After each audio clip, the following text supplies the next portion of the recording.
സമർപ്പിതരെ, മാതാപിതാക്കളെ, കിളിയാറുകണ്ടം എന്ന ഞങ്ങളുടെ ഈ സ്വന്തം ഗ്രാമത്തിലെ ഞങ്ങളുടെ പ്രിയപ്പെട്ട സഹോദരി സഹോദരന്മാരെ, എല്ലാവർക്കും ഏറ്റവും സ്നേഹത്തോടെ കിളിയാറുകണ്ടം തിരുക്കുടുംബ ദേവാലയത്തിന്റെ ഈ ഇടവക തിരുനാൾ ദിനത്തിൽ ഇടവകയുടെ സ്വർഗീയ മധ്യസ്ഥരായ തിരുക്കുടുംബത്തിന്റെയും വിശുദ്ധ സെബസ്ത്യാനോസിന്റെയും സ്വർഗീയ മാധ്യസ്ഥനും ഏറ്റവും പ്രത്യാശയോടെ പ്രാർത്ഥിക്കുകയാണ്.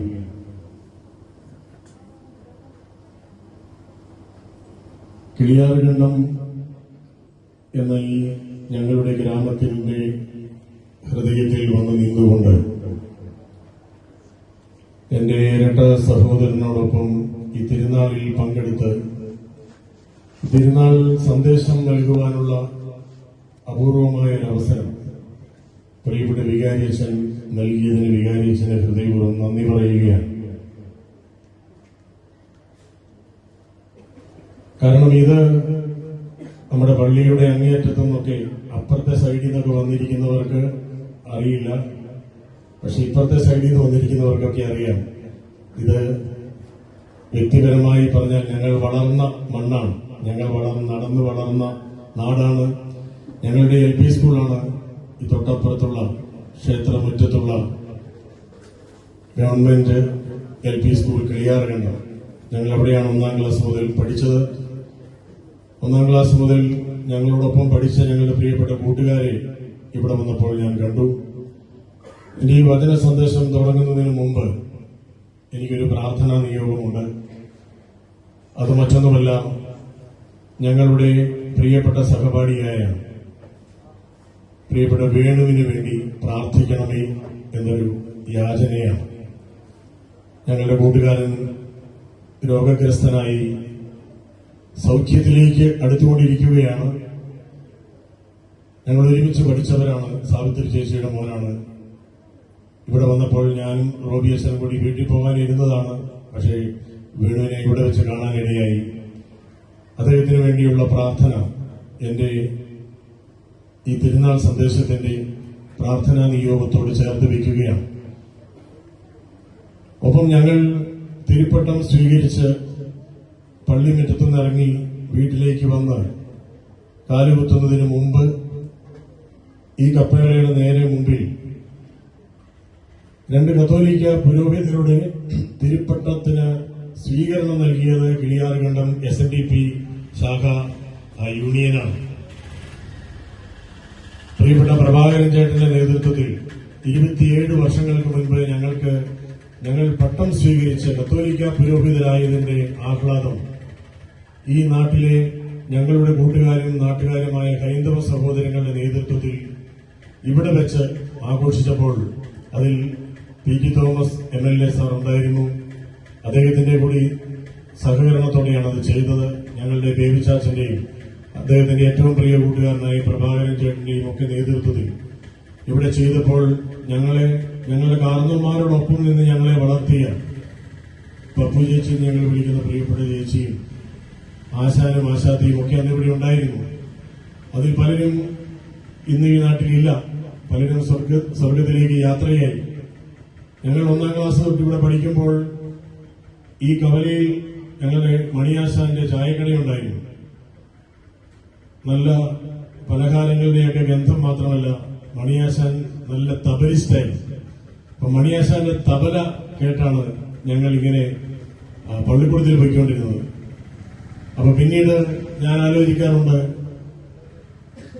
പാട്ടുകൾ എഴുതാനും പാട്ടുകൾ പാടാനും ഒക്കെ ഞങ്ങൾ പഠിക്കുന്ന സമയത്ത് ഈ താളബോധം ഞങ്ങളുടെ മനസ്സിലേക്ക് പകർത്തി തന്നത് ഈ മണിയാശാന്റെ തബലയുടെ താളം ആണ് എന്ന് ഞാൻ എപ്പോഴും നന്ദിയോടെ ഓർക്കാറുണ്ട്.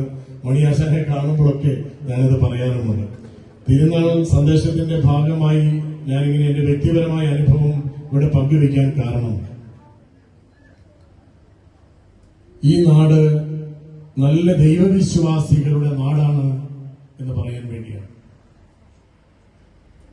ഇന്ന് നമ്മൾ ക്രൈസ്തവ വിശ്വാസധാരയിൽ ഈശോയിൽ വിശ്വസിച്ചുകൊണ്ട് ഈ വിശ്വാസ യാത്രയുടെ തുടർച്ചയായി ഈ തിരുസ്വരൂപങ്ങൾ തോളിലേറ്റി ഈ കുന്നും കുഴിയുമെല്ലാം ചവിട്ടിക്കയറി ഇന്നിവിടെ വന്നു നിന്ന് നമ്മൾ ഇന്ന് ഈ തിരുനാൾ ആഘോഷിക്കുമ്പോൾ ഈ നാട്ടിലെ നമ്മുടെ സഹോദരങ്ങൾ അവരുടെ കൂടി സഹകരണത്തോടു കൂടിയാണ് നമ്മൾ ഇന്ന് ഈ തിരുനാൾ ഇവിടെ ആഘോഷിക്കുന്നത്. നമ്മളിവിടെ ഈ തിരുനാൾ ആഘോഷിക്കുന്നത് ഈ നാട്ടിലെ നമ്മുടെ മറ്റ് സഹോദരങ്ങൾക്ക് ഇഷ്ടമാണ്. അവര് വിശ്വാസത്തെ, ദൈവവിശ്വാസത്തെ ആദരിക്കുന്നു, ദൈവവിശ്വാസമുള്ളവരെ ആദരിക്കുന്നു. ഈ നാട്ടിൽ ഞങ്ങൾ അങ്ങനെയാണ് വളർന്നത്. ചതയ ദിനത്തിലെ ഘോഷങ്ങളും വിഷുദിനത്തിലെ ആഘോഷങ്ങളും ക്രിസ്മസിന്റെയും ഈസ്റ്ററിന്റെയും ആഘോഷങ്ങളും എല്ലാം ഞങ്ങൾ ഒരുമിച്ച് ചെയ്തിയ ഒരു ബാല്യകാലം ഞങ്ങളുടെ മനസ്സിലുണ്ട്. ഇന്നിവിടെ നിന്നുകൊണ്ട് ക്രിസ്തുവിലുള്ള വിശ്വാസത്തെ പറ്റി പരസ്യമായി പ്രഘോഷിക്കുവാനുള്ള ധൈര്യം ഞങ്ങൾക്ക് ലഭിച്ചത് ഈ ഒരു നാടിന്റെ സൗഹൃദ സഹകരണ അയൽപക്ക ബന്ധങ്ങളിലൂടെയാണ് എന്ന് നന്ദിയോടും സ്നേഹത്തോടും കൂടി ഓർത്തുകൊണ്ടാണ് എനിക്ക് ഈ ഒരു തിരുനാൾ സന്ദേശത്തിലേക്ക് പ്രവേശിക്കാൻ ഞാൻ ആഗ്രഹിക്കുന്നത്. പ്രിയപ്പെട്ട സഹോദരങ്ങളെ, ഇന്ന് നമ്മൾ വിശുദ്ധ കുർബാനയിൽ വായിച്ച് ശ്രവിച്ച സുവിശേഷ ഭാഗം വിശുദ്ധ ലൂക്കായുടെ സുവിശേഷം 10-ാമത്തെ അധ്യായമാണ്. 10-ാമത്തെ അധ്യായം 25 മുതലുള്ള വചനങ്ങളാണ് നമ്മൾ ഇന്ന് സുവിശേഷത്തിൽ വായിച്ചു കേട്ടത്. നമ്മളെല്ലാം ചെറുപ്പം മുതലേ കേട്ടുകൊണ്ടിരിക്കുന്ന ഈശോ പറഞ്ഞ ഏറ്റവും കൃത്യമായ ഒരു ഉപമയാണ്, ഒരു കഥയാണ് ഇന്നത്തെ സുവിശേഷത്തിലുള്ളത്. അത് എന്തിനാണ് ഈശോ പറഞ്ഞത്?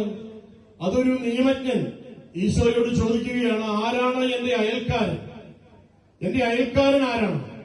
ഈ ചോദ്യം ചോദിക്കുമ്പോൾ ഈശോ പറയുകയാണ്, നിന്റെ അയൽക്കാരൻ ആരാണ് എന്ന് ഞാൻ പറയാം എന്ന് പറഞ്ഞിട്ട് എല്ലാ കൽപ്പനകളും, ദൈവകൽപ്പനകൾ മുഴുവൻ പാലിക്കണമെന്ന് പറഞ്ഞിട്ട് ഈശോ ഒരു ഉപമ, ഒരു കഥ പറയുകയാണ്. അത് നല്ല സമറായന്റെ കഥ എന്ന പേരിൽ വിശ്വപ്രസിദ്ധമായ കഥയാണ്. ഏതാണ് ആ കഥയെന്ന് എന്നെ കേൾക്കുന്ന എല്ലാവർക്കും അറിയാം. ഇവിടെ നിൽക്കുന്ന ക്രൈസ്തവരും ഹൈന്ദവ സഹോദരങ്ങളുമായ എല്ലാവർക്കും നല്ല സമറായന്റെ കഥ അറിയാം. ഒരാൾ ജെറൂസലേമിൽ നിന്ന് ജെറീക്കോയിലേക്ക് പോകുന്ന വഴിക്ക് അയാളെ വഴിസൈഡിൽ വെച്ച് കൊള്ളക്കാർ ആക്രമിക്കുകയും അയാളുടെ യാത്രാഭാണ്ഡം കൊള്ളയടിക്കുകയും അയാളെ മുറിവേൽപ്പിച്ച് അർത്ഥപ്രാണനായി വഴിയിൽ തള്ളി ഉപേക്ഷിച്ചിട്ട് കടന്നു കളയുകയും ചെയ്തപ്പോൾ അതുവഴി അയാൾ വിശ്വസിക്കുന്ന മതത്തിലെ ഒരു പുരോഹിതൻ കടന്നുപോയി അയാൾ സഹായിക്കുമെന്ന് വിചാരിച്ചു. പക്ഷെ അയാൾ സഹായിച്ചില്ല. ഒരു ദേവാലയ ശുശ്രൂഷി കടന്നുപോയി അയാൾ സഹായിക്കുമെന്ന് വിചാരിച്ചു, അയാൾ സഹായിച്ചില്ല. അതിനുശേഷം ഒരു സമറായൻ, യഹൂദനല്ലാത്ത ഒരു സമറായൻ, ഒരു വിജാതീയനായ ഒരു സഹോദരൻ ആ വഴി കടന്നു പോകുന്നു.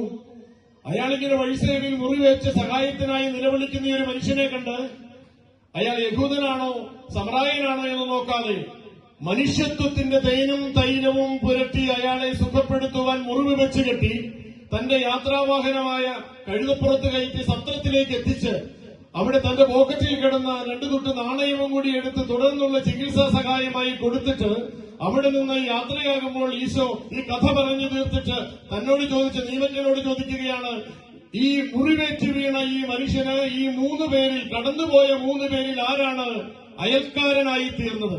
അപ്പോൾ ഈ നിയമജ്ഞൻ പറയാണ്, അയാളോട് കരുണ കാണിച്ചവൻ തന്നെ എന്ന്. അപ്പോൾ ഈശോ പറയുകയാണ്, നീയും പോയി അതുപോലെ ചെയ്യുക. പ്രിയപ്പെട്ട സഹോദരങ്ങളെ, കരുണ കൊണ്ട് ഉണങ്ങുന്ന മുറിവുകളെ മനുഷ്യന്റെ ശരീരത്തിലും മനസ്സിലും ഉണ്ടാകുന്നുള്ളൂ എന്ന്, മനുഷ്യത്വം കൊണ്ട് ഉണങ്ങാവുന്ന മുറിവുകൾ മാത്രമേ മനുഷ്യന്റെ മനസ്സിലും ഹൃദയത്തിലും ഉണ്ടാകുന്നുള്ളൂ എന്ന് ഈശോ ഈ ലോകത്തെ പഠിപ്പിച്ച വിശ്വപ്രസിദ്ധമായ ഈ നല്ല സമറായന്റെ കഥയാണ് ഇന്ന് സുവിശേഷത്തിൽ നമ്മൾ വായിച്ച് ധ്യാനിച്ചത്. ഇന്ന് ഇവിടെ നമ്മൾ ഈ വിശുദ്ധരോട് പ്രാർത്ഥിച്ചുകൊണ്ട് ഈ തിരുനാൾ ദിനത്തിൽ ഈ തിരുസ്വരൂപങ്ങൾ സംഭവിച്ച് വിശ്വാസ പ്രഘോഷണ റാലി നടത്തിയപ്പോൾ എല്ലാവരും പ്രാർത്ഥിക്കുന്നത് ഒരു കാര്യമാണ്, മുറിവുകൾ ഉണക്കിത്തരണമേ എന്നാണ്. മുറിവുകൾ ഉണക്കിത്തരണമേ എന്ന് പ്രാർത്ഥിക്കുകയാണ്. ശരീരത്തിന്റെ മുറിവുകൾ ഉണക്കണമേ എന്ന് പ്രാർത്ഥിക്കുന്നവരുണ്ട്. രോഗം വന്ന് പ്രായം ചെന്ന് ശരീരത്തിന്റെ മുറിവുകൾ ഉണക്കണമേ എന്ന് പ്രാർത്ഥിക്കുന്നവരുണ്ട്. അത് ചികിത്സിക്കാൻ ഇഷ്ടം പോലെ ആതുരാലയങ്ങളുണ്ട്. ഏത് മുറിവും നമുക്ക് സുഖപ്പെടുത്തി തരാൻ ആതുരാലയങ്ങളുണ്ട്. മനസ്സിന്റെ മുറിവുകൾ സുഖപ്പെടുത്താൻ എനിക്ക് ആരാണുള്ളത്? എന്റെ ഹൃദയത്തിന്റെ നൊമ്പരം തണുപ്പിച്ചു തരാൻ എനിക്ക് ആരാണുള്ളത്? ഈ ചോദ്യം ചോദിക്കുന്ന നിരവധി മനുഷ്യരുണ്ട്. അത്തരത്തിലുള്ള നിലവിളികൾക്ക് ജാതിമത വ്യത്യാസങ്ങളില്ല. അതുകൊണ്ടാണ് കർത്താവ് ഒരു വിജാതീയനെ കൊണ്ടുവന്ന് ഈ മുറിവുകൾ സുഖപ്പെടുത്തിക്കൊണ്ട് പറയുകയാണ്, കരുണ കൊണ്ട് ഉണങ്ങാത്ത മുറിവുകൾ ഈ ലോകത്തിലില്ല. കരുണ കൊണ്ടുണങ്ങാത്ത മുറിവുകൾ ഈ ലോകത്തിലില്ല. മനുഷ്യത്വം കൊണ്ടുണങ്ങാത്ത വേദനകളില്ല. അതുകൊണ്ട് നമ്മൾ മനുഷ്യരായി തീരുക, നല്ല മനുഷ്യരായി മാറുക, ദൈവത്തിൽ ആശ്രയിക്കുന്ന, ദൈവകൽപ്പനകൾ പാലിക്കുന്ന, ദൈവിക നിയമങ്ങൾ പാലിച്ചുകൊണ്ട് മനുഷ്യരോടൊപ്പം ജീവിക്കുന്ന നല്ല അയൽക്കാരായി മാറുക. അങ്ങനെയാണ് വിശുദ്ധ ലൂക്കായുടെ സുവിശേഷം 10-ാമത്തെ അധ്യായം 25 മുതലുള്ള വചനങ്ങൾ. ഈശോ എന്ന ദൈവപുത്രനായ ഈശോ, ദൈവപുത്രൻ നമ്മുടെ തമ്പുരാൻ ഈ ലോകത്തിൽ മനുഷ്യനായി അവതരിച്ചു കഴിഞ്ഞപ്പോൾ ഈശോയുടെ സുവിശേഷത്തിന്റെ സാരസംഗ്രഹമായി നമ്മൾ മനസ്സിലാക്കുന്നത് അയൽക്കാരനിലേക്കുള്ള ദൂരമാണ്. അയൽക്കാരനിലേക്കുള്ള അകലം എത്രയാണ് എന്ന് അളക്കണം. എന്നിട്ട് നിനക്ക് നിന്റെ ദൈവത്തിലേക്കുള്ള ദൂരം എന്ന് പറയുന്നത് നിന്റെ അയൽക്കാരനിലേക്കുള്ള ദൂരമാണ്. ഇതാണ് ഈശോയുടെ സുവിശേഷത്തിന്റെ സാരം. അതുകൊണ്ടാണ് മനുഷ്യനെ ദൈവത്തോളം ഉയർത്തിക്കാണുന്ന ഈ ഒരു ക്രൈസ്തവ ദർശനത്തിൽ എല്ലാ മനുഷ്യരും ദൈവമക്കളാണ് എന്ന് പറഞ്ഞുകൊണ്ട് സഹോദര തുല്യമായ സ്ഥാനം പങ്കുവയ്ക്കുന്ന ഒരു വിശ്വമാനവികത ക്രിസ്തുവിന്റെ ഈ നല്ല സമറായനിൽ നിന്ന് ഊർന്നു വീഴുകയാണ് തലമുറകളിലേക്ക്, ചരിത്ര താളുകളിലേക്ക്. ഇവിടെ ഇന്ന് ഈ തിരുനാളാഘോഷത്തിൽ പങ്കെടുക്കാൻ സന്നിഹിതരായിരിക്കുന്ന ഞങ്ങൾ വൈദികർ 3-4 പേരുണ്ട്. ഞങ്ങളെല്ലാവരും തന്നെ കത്തോലിക്ക സഭയിൽ, എല്ലാവരും കത്തോലിക്ക സഭയിലെ വൈദികരാണ്. ഞങ്ങൾക്ക് 12 മുതൽ 15 വർഷം വരെ സെമിനാരിയിൽ പഠിച്ചതിന് ശേഷമാണ് ഞങ്ങൾ വൈദികരാകുന്നത്. നിങ്ങൾക്ക് എല്ലാവർക്കും അറിയാം. അങ്ങനെ ഞങ്ങൾ വൈദികരാകാൻ പഠിക്കുമ്പോൾ ഞങ്ങൾക്ക് ഈ തത്വശാസ്ത്രവും ദൈവശാസ്ത്രവും ഞങ്ങളുടെ പഠനത്തിന്റെ ഭാഗമായി പഠിക്കാനുണ്ട് എന്നും നിങ്ങൾക്ക് എല്ലാവർക്കും അറിയാം. അങ്ങനെ ഞങ്ങൾ തത്വശാസ്ത്രം പഠിക്കുമ്പോൾ ഞങ്ങൾക്ക് പൗരസ്ത്യ തത്വശാസ്ത്രവും പാശ്ചാത്യ തത്വശാസ്ത്രവും പഠിക്കാനുണ്ട്. പാശ്ചാത്യ തത്വശാസ്ത്രം അത് ക്രൈസ്തവ പശ്ചാത്തലത്തിലുള്ള തത്വശാസ്ത്രമാണ്. പൗരസ്ത്യ തത്വശാസ്ത്രം ഭാരതീയമായ തത്വശാസ്ത്രങ്ങളാണ്.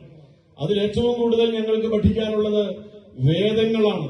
വേദങ്ങളും വേദാന്തങ്ങളും ആരണ്യങ്ങളും ഉൾപ്പെടെയുള്ള നമ്മുടെ ഭാരതീയമായ ദർശനങ്ങൾ അവതരിപ്പിക്കുന്ന മഹത് ഗ്രന്ഥങ്ങൾ ഞങ്ങൾക്ക് പഠിക്കാനുണ്ട്. അത് പഠിച്ച് പരീക്ഷ എഴുതി പാസ്സായിട്ടാണ് ഈ ഇരിക്കുന്ന ഞങ്ങൾ വൈദികരൊക്കെ അച്ഛന്മാരായത്. അങ്ങനെ ഞങ്ങൾ ഈ വേദങ്ങൾ പഠിക്കുമ്പോൾ ഋഗ്വേദത്തിൽ നിന്ന് അടർന്നു വീണ ഒരു സൂക്തം കാലങ്ങൾക്കിപ്പുറം മനസ്സിൽ കിടന്നുരുളുന്നുണ്ട്. അത് മറ്റൊന്നുമല്ല, മിത്രസ്യ ചക്ഷുഷ സമീക്ഷാമഹേ എന്ന ഒരു സംസ്കൃത സൂക്തമാണ്. ഞാനത് ഈ ക്ഷേത്രാങ്കണത്തിന്റെ പരിസരത്തുള്ള ഈ കുരിശടിയിൽ നിന്നുകൊണ്ട് ഈ വിശ്വാസ പ്രഘോഷണത്തിന്റെ റാലിയുടെ, വിശ്വാസ പ്രഘോഷണ യാത്രയുടെ തുടർച്ചയിൽ ഞാൻ ഈ സംസ്കൃത സൂക്തം, ഈ വേദസൂക്തം ഇവിടെ ഉരുവിടുന്നതിന് ഒരു ലക്ഷ്യമുണ്ട്. അത് വിശുദ്ധ ലൂക്കായുടെ സുവിശേഷത്തിൽ ഈശോ അവതരിപ്പിച്ച നിന്റെ അയൽക്കാരനിലേക്കുള്ള ദൂരമാണ് നിന്റെ ദൈവത്തിലേക്കുള്ള ദൂരം എന്നുള്ള വിശ്വാസ സംഹിതയുടെ ചരിത്രം ഊറുന്നയൊരു വേദസൂക്തമാണ്. മിത്രസ്യ ചക്ഷുഷ സമീക്ഷാമഹേ. എന്താണ് ആ വേദസൂക്തത്തിന്റെ അർത്ഥം? മിത്രസ്യ എന്ന് വെച്ച് കഴിഞ്ഞാൽ മിത്രത്തിന്റെ എന്നാണ് സംസ്കൃതത്തില്. ചക്ഷുഷ് എന്ന് പറഞ്ഞു കഴിഞ്ഞാൽ കണ്ണുകൾ എന്നാണ് അർത്ഥം, നമുക്കറിയാം. ചക്ഷുഷ എന്ന് വെച്ച് കഴിഞ്ഞാൽ കണ്ണിലൂടെ എന്നാണ്. മിത്രസ്യ ചക്ഷുഷ എന്ന് പറഞ്ഞു കഴിഞ്ഞാൽ മിത്രത്തിന്റെ കണ്ണിലൂടെ. ഈക്ഷ എന്ന പദം നമ്മൾ വീക്ഷിക്കുക എന്ന് പറയുന്നതിന്റെ സംസ്കൃത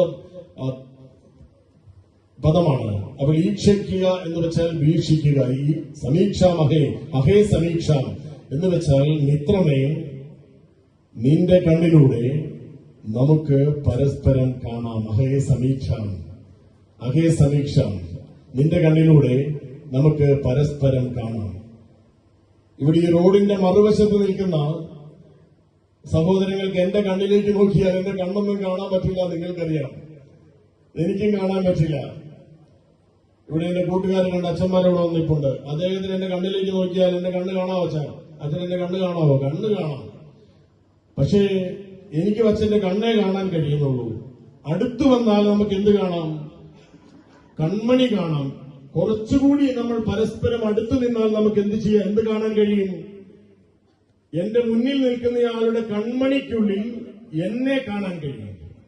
അതാണ് വേദസൂക്തം ഭാരതത്തിന്റെ സാഹോദര്യത്തിന്റെ ദൂരമായി, മനുഷ്യനും തമ്മിലുള്ള സാഹോദര്യത്തിന്റെ ദൂരം മിത്രമേ, കണ്ണിൽ നോക്കി നമുക്ക് മുഖം തിരിച്ചറിയാൻ കഴിയുന്ന ദൂരം മതി എന്ന് ഈ ലോകത്തെ പഠിപ്പിച്ച അതേ വേദസാരമല്ലേ സുവിശേഷത്തിൽ ഈശോയുടെ നല്ല സമറായന്റെ ഉപമയിലൂടെ ലോകചരിത്രത്തിന്റെ മാനവികതയിലേക്ക് മുറിവുണക്കുന്ന മനുഷ്യത്വത്തിന്റെ മഹാ രഹസ്യമായി ഊർന്നു വീണത് എന്ന് മനസ്സിലാക്കുമ്പോഴാണ്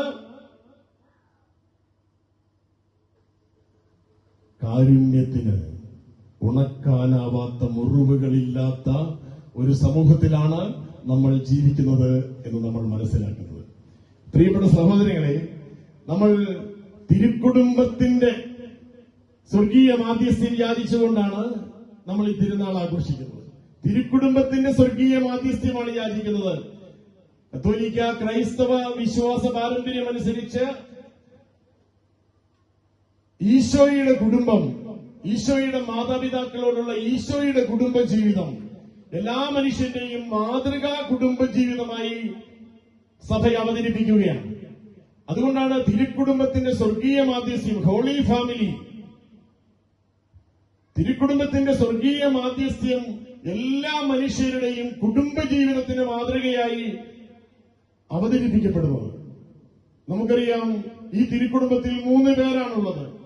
വിശുദ്ധ യോസേപ്പ് പിതാവ് കുടുംബനാഥനാണ്, പരിശുദ്ധ കന്യാമറിയം കുടുംബനാഥയാണ്, ഉണ്ണീശോ കുടുംബത്തിലെ കുഞ്ഞാണ്. നമുക്കറിയാം. അപ്പൊ ഈ 3 അംഗങ്ങൾ നമുക്കിന്ന് നൽകുന്ന ഈ തിരുനാൾ സന്ദേശം എന്താണ് എന്നുകൂടി നമുക്കൊന്ന് ധ്യാനിക്കാം.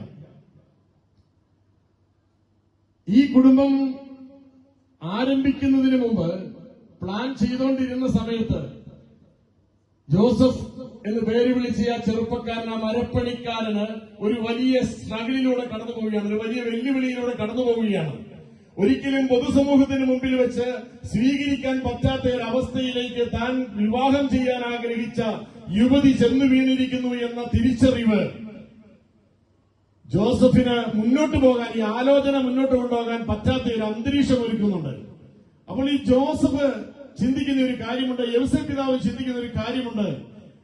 അവളെ അപമാനിതയാക്കാതിരിക്കാൻ, അതാണ് വചനം നമ്മളോട് പറയുന്നത്. വിശുദ്ധ മത്തായിയുടെ സുവിശേഷം 1-ാമത്തെ അധ്യായത്തിൽ നമ്മൾ വായിക്കുകയാണ്, അവളെ അപമാനിതയാക്കാതിരിക്കാൻ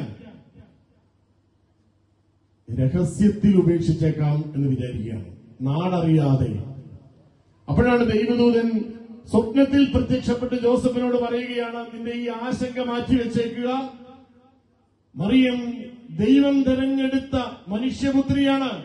ദൈവപുത്രന് ജന്മം നൽകാൻ വേണ്ടി, വചനത്തിന് മാംസം നൽകാൻ വേണ്ടി പരിശുദ്ധാത്മാവിന്റെ നിറവ് ലഭിച്ച ഏക മനുഷ്യ സ്ത്രീയാണ്. അവളെ സ്വീകരിച്ച് മുന്നോട്ട് പോവുക എന്ന സന്ദേശം ലഭിക്കുകയാണ്.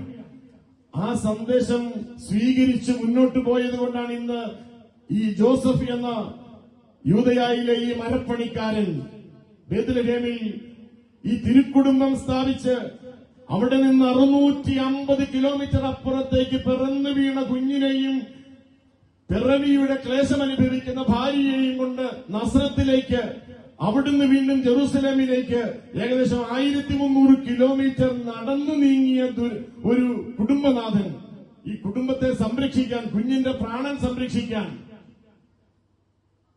ഈ കുടുംബനാഥൻ ഇന്ന് നമുക്കൊരു വലിയ മാതൃകയാണ്. ഞാൻ ആദ്യം സൂചിപ്പിച്ച ഉണങ്ങാത്ത മുറിവുകളിൽ നമ്മുടെ ദാമ്പത്യ ജീവിതത്തിന്റെ, നമ്മുടെ നിരവധി കുടുംബങ്ങളുടെ, ദമ്പതികളുടെ ഉള്ളിൽ ഉണങ്ങാതെ കിടക്കുന്ന മുറിവുകൾ ശരീരത്തിലുണ്ടായ മുറിവുകളല്ല, അപമാനത്തിന്റെ മുറിവുകളാണ്. ശ്രദ്ധയില്ലാത്ത വാക്കുകൾ ഉച്ചരിച്ച്, ശ്രദ്ധയില്ലാത്ത